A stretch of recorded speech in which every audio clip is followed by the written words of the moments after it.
आज के वीडियो में दूरी तथा विस्थापन के बीच में अंतर को समझाएंगे, अर्थात difference between distance and displacement के बारे में पूरी जानकारी समझेंगे। तो चलिए शुरू करते हैं। पहले अंतर को देखते हैं।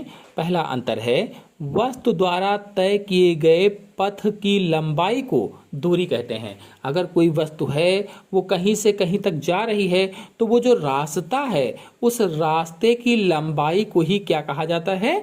दूरी कहा जाता है। कहने का मतलब ये है कि किसी समय में गतिमान वस्तु के द्वारा तय किए गए मार्ग की जो लंबाई होती है उसे ही दूरी कहते हैं। कोई गतिमान वस्तु है और उसने मार्ग की लंबाई जितनी लंबाई तय की है उसे ही क्या कहा जाता है? दूरी कहा जाता है।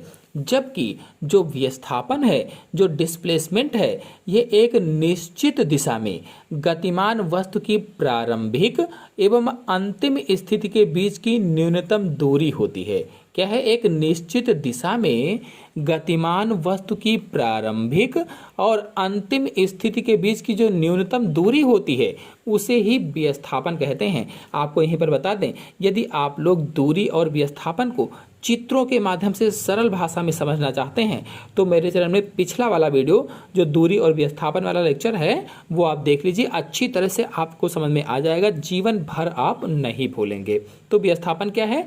किसी निश्चित दिशा में गतिमान वस्तु की जो अंतिम और प्रारंभिक स्थितियों के बीच की कम से कम दूरी होती है उसे ही विस्थापन कहा जाता है। फिर दूसरा अंतर है दूरी एक अदिश राशि है। जो दूरी है, जो डिस्टेंस है, ये एक अदिश राशि होती है।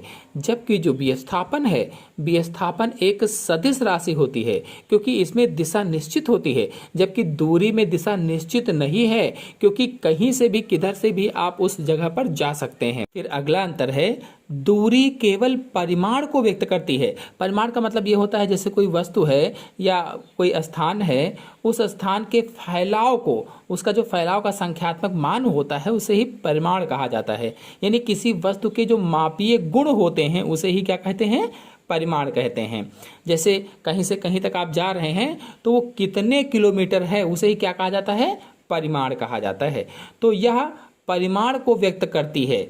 जबकि जो विस्थापन है ये परिमाण और दिशा दोनों को व्यक्त करता है। फिर अगला अंतर है दूरी का मान हमेशा धनात्मक होता है, सदैव धनात्मक होता है। जबकि जो विस्थापन होता है, जो डिस्प्लेसमेंट होता है, इसका मान धनात्मक अथवा ऋणात्मक हो सकता है। धनात्मक या ऋणात्मक हो सकता है। फिर नेक्स्ट अंतर है वस्तु द्वारा तय की गई दूरी कभी भी शून्य नहीं होती है। अगर कोई वस्तु है उसने दूरी तय की है तो वो शून्य कभी नहीं होगी। इसीलिए कहा गया है वस्तु द्वारा तय की गई दूरी कभी भी शून्य नहीं होती है।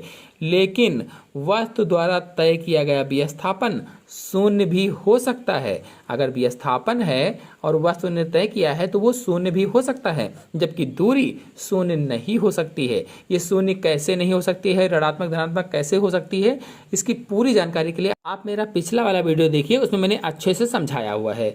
फिर नेक्स्ट है दूरी वस्तु द्वारा तय किए गए पथ की लंबाई पर निर्भर करती है। जो दूरी है ये वस्तु द्वारा तय किए गए पथ की लंबाई पर निर्भर करती है। जबकि जो विस्थापन है, विस्थापन वस्तु द्वारा तय किए गए पथ पर निर्भर नहीं करता है, जबकि दूरी निर्भर करती है।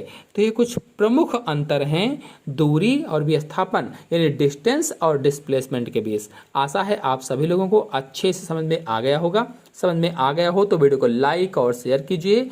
चैनल पर नए हैं तो चैनल को सब्सक्राइब कर लीजिए। धन्यवाद।